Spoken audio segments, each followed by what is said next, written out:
Commanders getting set to go out to Kansas City to take on the Chiefs on Monday Night Football. No Jaden Daniels. We found that out yesterday. I think that's the right approach, BMitch. Dealing with a hamstring injury, those things are so touchy. My thought process in most sports with a hamstring injury is if it's bothering you, when you feel good, wait another week. That's kind of how I feel here. He's probably – it doesn't seem like it's that bad, but just a little tweak and keep going. We did a story yesterday about the the Jaden RG3 thing, and what you're seeing right now is that there's the brain trusts are saying we are looking at the future, not just the now. Yeah, as they should. Yeah, and listen, there's nothing wrong with Jaden saying I want to go or him wanting to go. You want your players to want to go. Yeah, if he doesn't want to go, that might be more of an issue. But sometimes you got to save players from, like Allen Iverson. John Thompson always said, I had to save Allen from himself. But Allen wanted to go out there and play. And the little saying he used, and I love it, was I'd rather calm a fool than resurrect a corpse. Yeah.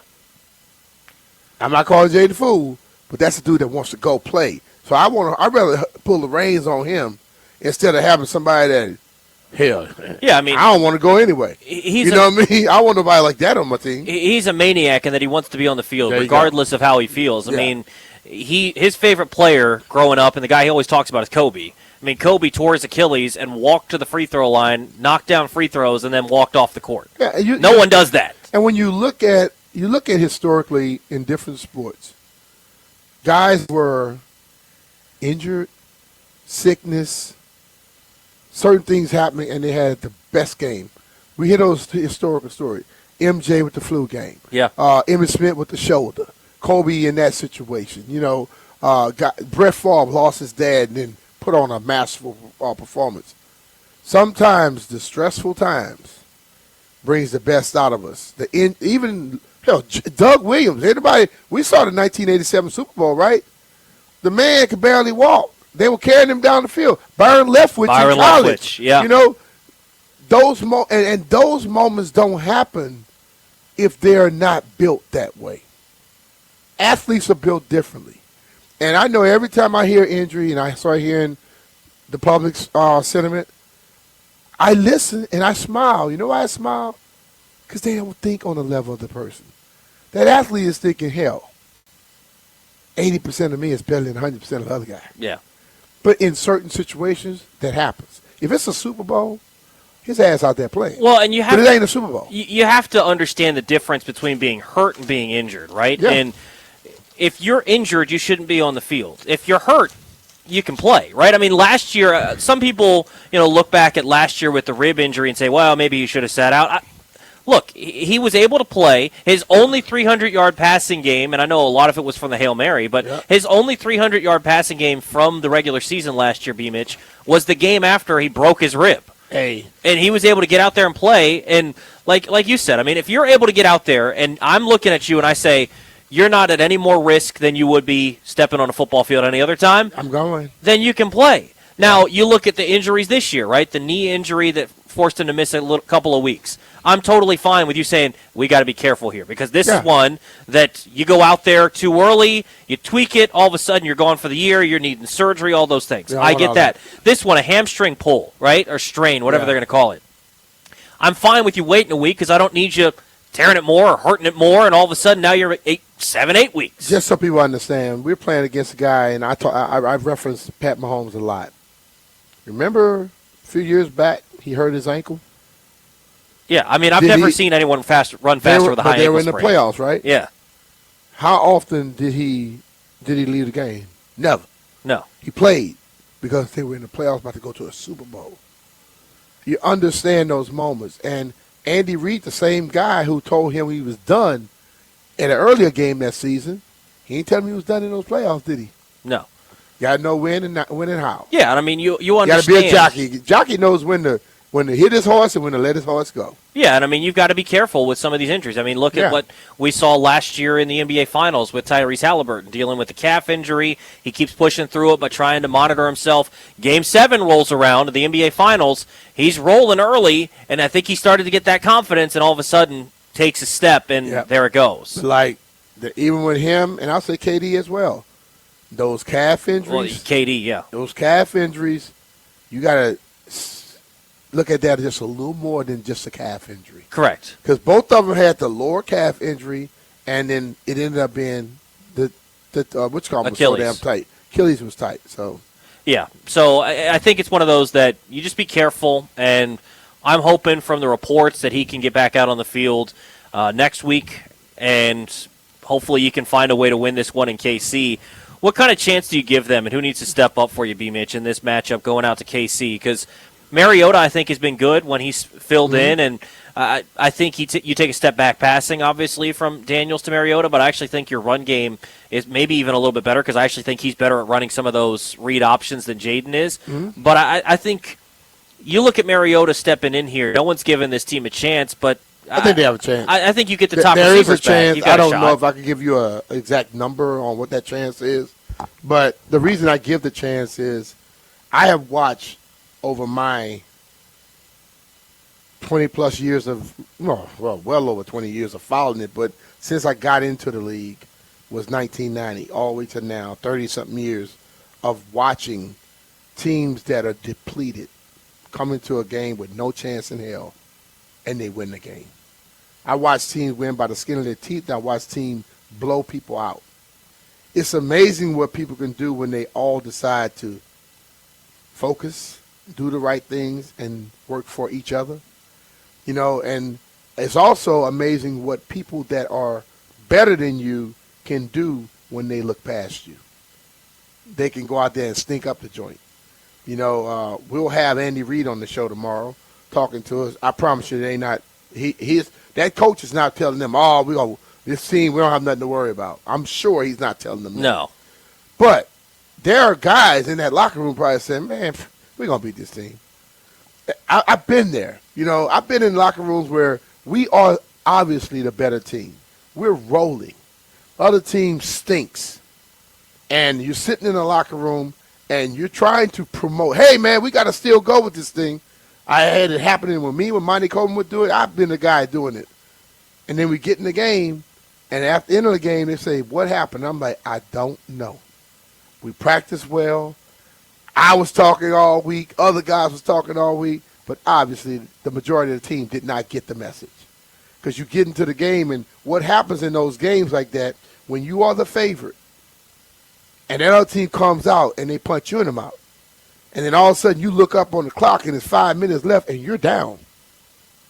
The pressure's on you. As they get close to the game, the other team is playing with house money. You got to be careful saying house money when we talk about gambling these days. But the other team now has all the stress and all the pressure. Yeah. And as many people think you can just turn on and off your ability, when you need it, like let's say you're favored by 10 points, all of a sudden, 4 or 5 minutes left, you're down by 10. You clicking. You're like, damn, ain't no electricity going to this thing. So it's just how you handle it. And I would think in this game, they know no one's giving them a chance. And that may just bring them closer to 100%. I mean, we were talking about this with the cap season starting, how people were saying, they won't do that again. That fuels people in the locker room. That fuels guys, right? I mean, they understand that even if they're not listening to the outside noise, they know what they're saying. They're not stupid. They've been following this league. They're listening. Well, even if they are, obviously people are saying that they don't have a chance going into this one. And obviously, on paper, everyone knows who should win this ball game. But going into Arrowhead, hopefully you come in as the more desperate team. Because that's what I want to see, too, is it's been slow starts all year. Can you get a little desperation early where you score a touchdown on your first drive or you get a stop early on and you're able to go down and kick a field goal? Whatever it is, get an early lead. Then make them start feeling it a little bit because as crazy as it sounds, you're only one game behind the Chiefs in terms of record. You're 3-4, they're 4-3. Yeah. We're just a couple weeks removed from the Kansas City Chiefs being like, man, are they still kind of cooked? And now they've been rolling, and it's a week-to-week league in the NFL. True. So who's to say that Washington can't find a way to get things going? Now, the big thing for me is the defense has to step up because you have an offense that is undermanned. They have a NASCAR team. Worthy, Brown, Rice. And then we know, they say, well, I've heard in this game, well, Pat Mahomes has been happy and comfortable with just dropping off and not going deep. Okay? Let somebody go deep and be open, see if he won't find them. And the thing about it with me is, with those three speed guys, Pacheco in the backfield, now Kelsey becomes a focus. And we know he's not as fast as he was just last year, 2 years ago. He's not. But he knows how to use his body. He uses his body like a power forward does on the court. Yeah. He runs a route. Leverage. He will hit you with that left as he turns inside this way and slide. And all Pat Mahomes needs is 1 yard to get the ball to where he needs to be. So we're going to have to do some things a little different. And I would say this. We got to find a way to get Pat off the spot. You can't let him drop back and have all day. If he has the feel of a 7-on-7 drill, you got problems. Well, and that's the tough part of Pat Mahomes is you got to move him, but you also can't let him run outside the pocket. Yeah, because he will run. He may look goofy as hell doing it, but he's very effective. Yeah. I'm not lying. He's the goofiest running guy out there, but the most effective when he leaves that pocket. It's crazy how he's not fast in terms of like his straight line speed, but he seemingly always has a step on whoever he's out running. You play because teams that play them man to man, and your back is turned to him. He is a quarterback who's gotten to a level. See, most quarterbacks are always trying to do it all in one play. Pat's like, okay, 4th and 10. Hell, they all running with the players. I got 15 yards here. He just, that little Pat Mahomes scamper, he gets that, he'll get 10 yards. He got the first down, and if you still don't come at him, he'll go a little bit more. Then he's step out of bounds. Yeah. He understands, like, the name of this game is moving the chains. The name of the game is not trying to score in one play every time, but they will move the chain. That time when they had 13 seconds on the clock against Buffalo, my gosh. What did they do? He threw the ball right beyond the first down marker every damn time. Yeah, and just simple stuff. They're not afraid to take the layup. There you go. Right? They don't always have to shoot a three. If you're going to give them Travis Kelce right off the line, 5-yard catch, they'll just Bang. take it all day. Bang. They'll throw it to him 15 times. They don't care. So this is my thing. In that game last week, we started off 8-yard carry. Then we threw the ball. 8-yard carry. We ran 8 on the first one. I'm going to try to see if I can run 8 on this next one. Yeah. And if I just get 3, 4, 2, got the first down. Sometimes your mindset has to be first down. And what that does, that put pressure on the defense, and it stresses the offense. Well, and that's what made this offense special last year. Yeah. Is it wasn't 60-yard touchdown, 75-yard touchdown. They would have those occasionally. It was very rare. It was more 12-play drive, 6 minutes off the clock. But you know what I hear? Like I look every blue moon, I look at some text threads, or not text threads, some like stuff on social media and all that. And what I would hear is, oh man, we don't have the threats. We don't have the big play guys. We have these long, sustained drives. I want to always post one little thing. What the hell is wrong with that?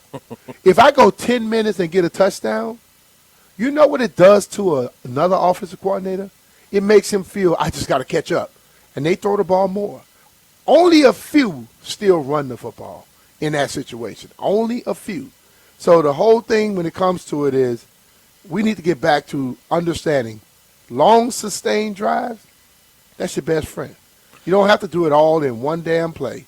And if we could just go out there and get back to that, that'll work wonders for us, believe me.